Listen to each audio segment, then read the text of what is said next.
देखिए, मैं आपको पहले तो ये बता दूं कि ये वो हाईवे है जहां पर सुबह मैं खुद होकर गुजरा था और जगह जगह पंजाब पुलिस ने ऐसी सिक्योरिटी कर रखी थी कि आप ना तो इस हाईवे पे चढ़ सकते हैं और ना ही आप हाईवे के नीचे उतर सकते हैं। और जितने भी कट थे जहां से आप यू टर्न ले सकते हैं सब बंद किए गए थे। आपको दिखाना चाहूंगा, देखिए यहाँ पर ये जो फ्लाईओवर है इसके नीचे आप देखिए रिहायशी इलाका है, यहीं से ऑल्टरनेट रूट बनाए गए थे कि लोग रैली में जो जाने के लिए आ रहे हैं वो उनकी गाड़ियां आगे जा सकें और ये रैली में जाने के लिए यहाँ पर रूट्स बनाए गए थे। और यहाँ पर आपको दिखाना चाहूंगा कि यहीं इसी हाईवे के ऊपर ही सब कुछ हुआ है। इसी हाईवे को जाम किया गया और माना जा रहा है कि आगे आपको एक कट दिखाई दे रहा होगा।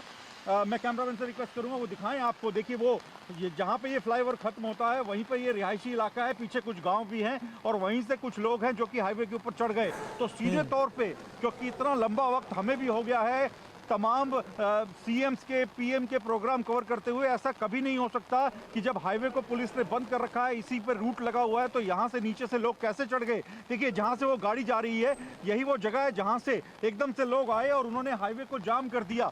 तो ये अपने आप में एक बहुत बड़ा सुरक्षा का मामला है। और आपको दिखाना चाहूंगा, देखिए यहाँ पर ये बीच में रेलिंग लगी हुई थी लेकिन इसके बावजूद यहाँ पर हर 40 से 50 कदम पर एक पुलिसकर्मी मौजूद था। 10,000 पुलिसकर्मियों के होने का यहाँ पर दावा था। तो ऐसे में यहाँ से लोग कैसे आ गए। और सबसे बड़ी बात यह है कि अब तक पंजाब पुलिस के पास इस बात का जवाब नहीं है कि ये लोग कौन थे, किस तरह के प्रदर्शनकारी थे। क्या ये किसान थे, क्या कोई स्थानीय लोग थे, अपनी कुछ मांगों को लेकर आ गए, क्या वजह थी, ये कौन लोग थे। तो ये कुछ जवाब हैं जो फिलहाल पंजाब पुलिस के पास नहीं है। हालांकि पंजाब के CM Charanjit Singh Channi press conference करने जा रहे हैं 6 बजे। उम्मीद करते हैं वो कुछ इन सवालों के जवाब लेकर आएंगे। अब देखिए यहाँ से रिहायशी इलाका काफी नजदीक है। नीचे मैं आपको दिखाना चाहूंगा, देखिए हाईवे से बिल्कुल नीचे रिहायशी इलाका है, पीछे कुछ गांव है। तो ऐसे में यहाँ पर जो प्रोटोकॉल है वो ये कहता है कि इस पूरे इलाके को यहाँ पर सील किया जाना चाहिए था। और सुबह मैं खुद रात को मोगा में रुका था। मोगा से इसी हाईवे से मैं फिरोजपुर में जो रैली होने वाली थी वहां पर पहुंचा था। तो ये पूरा हाईवे सील था। तो अचानक लोगों के यहाँ पर पहुंचने का सवाल ही नहीं था। आम पब्लिक को भी दूसरे रास्ते से भेजा जा रहा था। सिर्फ वीवीआईपी मूवमेंट के लिए ये जो हाईवे था उसको रखा गया था, सील करके रखा गया था। तो ऐसे में यहाँ पे सुरक्षा में सेंध होना बिल्कुल बहुत बड़ी लापरवाही है।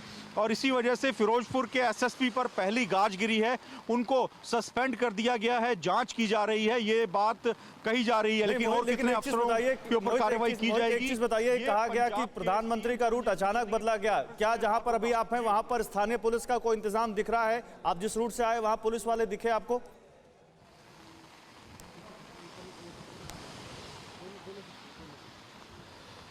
देखिए फिलहाल तो जैसे ही ये पता लगा कि पीएम यहाँ पर नहीं आ रहे, कार्यक्रम रद्द हो गया है, तो पुलिस तो एकदम से गायब हो गई। और यहाँ पर फिलहाल कोई पुलिसकर्मी नहीं है जांच करने के लिए कि यहाँ पर क्या हो रहा है। हमारे साथ कुछ यहाँ पर बीजेपी के स्थानीय कार्यकर्ता हैं जो कि आए थे। आप कहाँ के रहने वाले हैं? मैं जालंधर से हूँ, पंजाब का महामंत्री हूँ बीजेपी एससी मोर्चा का। तो यहाँ पर आप देखिए अभी भी कोई पुलिस नहीं दिखाई दे रही कि कोई जांच चल रही हो, कैसे सुरक्षा में सेंध हुआ। तो पुलिस की कार्यप्रणाली पर सवाल खड़े होते हैं। बिल्कुल होता है जी। हमारे मुख्यमंत्री पे सबसे पहला सवाल खड़ा होता है कि कैसे प्रधानमंत्री मोदी जी को रैली स्थल पे आने से एक साजिश के तहत रोका जा रहा है। पंजाब सरकार को इसका जवाब देना पड़ेगा और मुख्यमंत्री जी को तुरंत इस्तीफा देना चाहिए। अच्छा, जब भी हमने देखा कई बार होता है कि सीएम के काफिले में कोई आ गया, गलती से आ गया, कोई गाड़ी घुस गई, लापरवाही हो गई, लेकिन उस व्यक्ति के खिलाफ कार्रवाई होती है। यहां तो पीएम का मामला है और अब तक ये नहीं पता लग पा रहा कि वो कौन लोग थे जिन्होंने आके हाईवे जाम कर दिया, पीएम के काफिले को रुकवा दिया, उनकी कोई गिरफ्तारी नहीं, कोई किसी को हिरासत में नहीं लिया गया। देखिए जी, जो पीएम की सिक्योरिटी होती है वो सिर्फ 2 एजेंसीज को मालूम होती है। एक तो जिस स्टेट में वो आ रहे हैं उस स्टेट की एजेंसी को, और एक पीएम की खुद की जो होती है सिक्योरिटी। पीएम की सिक्योरिटी ने तो कोई ब्रीच नहीं किया या किसी को लीक आउट नहीं किया। ये तो जी सीएम जो अपना पंजाब सरकार की जो एजेंसीज हैं उनकी तरफ से ही डील है। और जो भी ये सारा इनका काफिला रोका गया है ये सारा प्रशासन की ही डील है। प्रशासन ने ही रोका है। किसानों के रूप में जो इन्होंने अपने बंदे बिठाए हुए हैं वो कोई किसान नहीं थे, वो इन्हीं के ही बंदे थे। यानी काफी बड़ा आरोप, क्योंकि बीजेपी से जुड़े हुए इनकी तरफ से बड़ा आरोप लगाया जा रहा है। और अभी खुद स्मृति ईरानी को हम सुन रहे थे और उनकी तरफ से भी कहा गया कि खुद जो पंजाब डीजीपी है और यहां तक कि मुख्य सचिव हैं, उनकी तरफ से भरोसा दिया गया था कि कोई सुरक्षा में चूक नहीं है, सब कुछ क्लियर है। उसके बावजूद आप ये बता रहे हैं कि यहां पर कोई पुलिसकर्मी मौजूद नहीं था और जो प्रोटेस्टर हैं, जो लोग थे, वो यहां पर आ गए। ये तो काफी गंभीर मसला और हो कैसे गया, ये एक बहुत बड़ी बात है।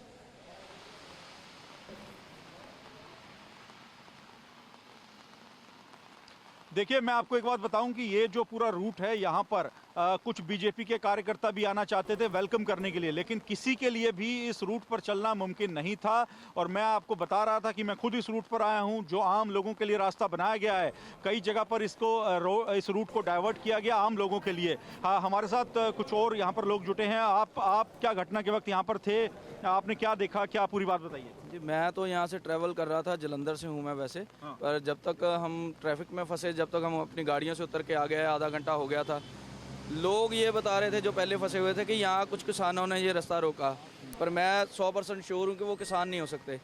अड़ी सोमवार से शुक्रवार शाम 6 बजे सिर्फ TV9 भारतवर्ष पर।